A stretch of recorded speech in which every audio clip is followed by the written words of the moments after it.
Welcome to Rise Untold, where the stories behind the spotlight come alive.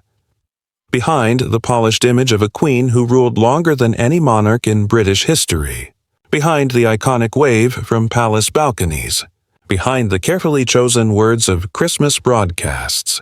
There was a hidden story, a story of pain, of secrecy, of determination that bordered on desperation. Queen Elizabeth II, the face of Britain for 7 decades, spent her final year not in celebration or comfort, but in a private war against cancer. It was a battle she never wanted the public to see, a struggle buried behind royal walls. Paul Burrell, who knew her not just as a monarch but as a human being, has finally revealed details that shed light on her last chapter, and what he shares is both heartbreaking and astonishing. In the summer of 2021, the Queen was given news that would shake any person, a diagnosis of cancer. Doctors told her plainly that she might not make it to Christmas. To most, that would have meant preparing for the end, finding peace and saying goodbyes. But Elizabeth was not most people. She was a woman who had given her life to duty. A girl who, at just 25, became queen and declared she would serve until her dying breath. That vow was not empty. It became her guiding principle.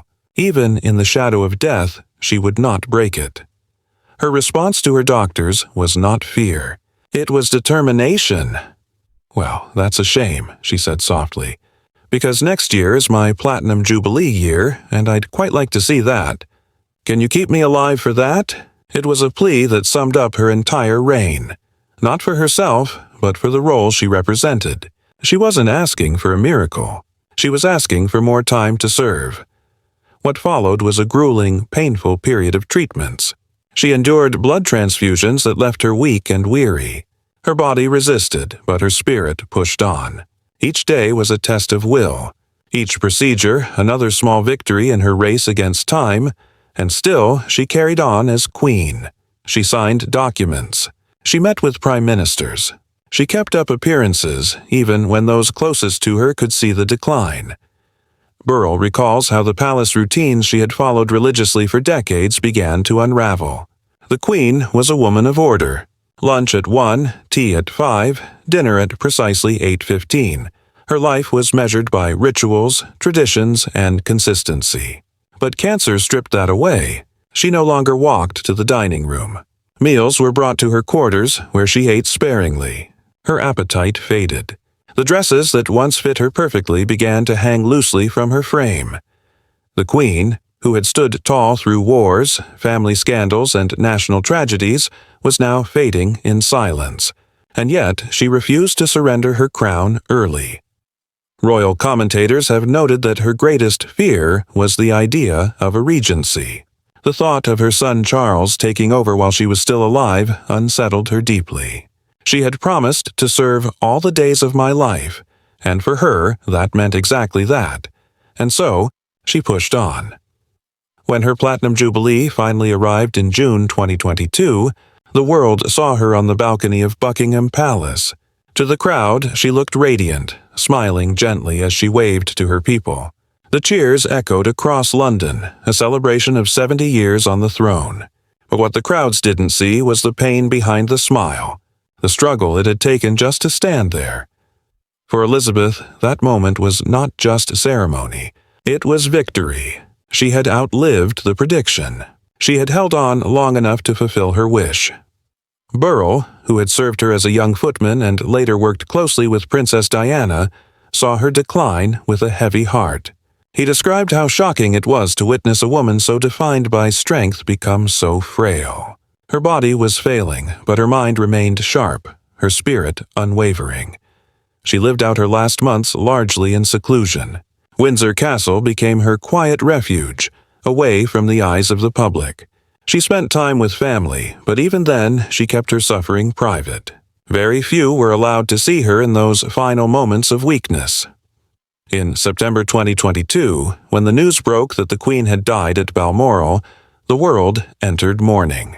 Tributes poured in from every corner of the globe. Crowds lined the streets. The nation seemed to hold its breath as the crown passed to a new monarch. But what most people didn't know was just how much pain she had endured to give them that Platinum Jubilee, that final wave, that last appearance as their queen. Her legacy is not just in the length of her reign or the historical events she witnessed.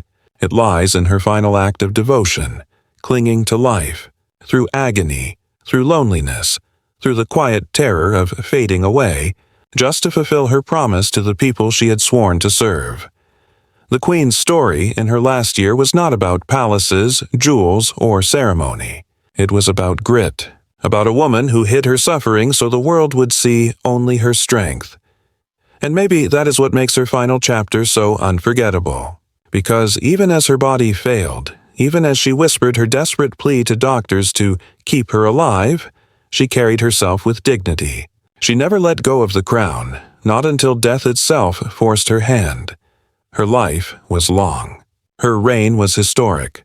But her final days reveal something even greater, the raw, human cost of duty. So the next time we think of Queen Elizabeth, the monarch, the symbol, the legend, maybe we should also remember the woman who, in the quiet halls of Windsor, fought a battle no one could see, the woman who begged for more time not for herself, but for her people. We often think of monarchs as untouchable, as figures carved from stone, beyond the reach of ordinary struggles. But Elizabeth was different. She wore the crown, yes, but beneath it she carried a human heart, a heart that longed to endure just a little longer, not to cling to life for personal comfort, but to fulfill a promise that had defined her since she was a young woman, to serve her nation until the very end. When the world saw her smile from that Jubilee balcony, they saw strength, steadiness, and calm. But behind the gentle wave was a body weakened by transfusions, an unspoken plea for one more day, one more moment of duty. That smile was not just for the cameras. It was a message that even in suffering, she was still there for her people. And maybe that's the part of her legacy that history books will never fully capture. Her reign will be remembered for its longevity, for the milestones, for the global changes she witnessed. But in her final year, in the quiet defiance against her illness, she showed something far more profound: the courage to keep going, even when every part of her must have wanted to stop. Think about it. How many of us, when faced with such pain, would have chosen rest? How many would have let go, surrendered, and stepped back from responsibility? Yet she refused, not because she didn't feel the weight of her illness, but because she believed her life's meaning was bound to service. That belief gave her the strength to endure the unendurable. And in that, there is a lesson for us all. We may not wear crowns. We may not rule nations. But each of us carries responsibilities, to family, to friends, to ourselves. Each of us faces battles unseen by the world.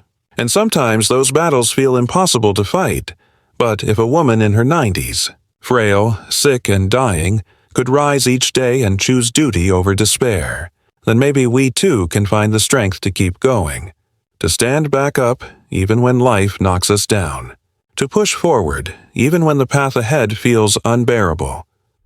Because what she showed us is this: true strength is not in appearances. It's not in the ceremonies or the titles.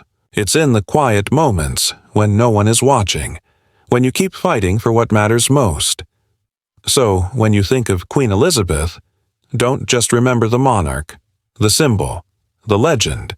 Remember the woman who gave her final days, her final breath, her final ounce of strength, for the sake of a promise.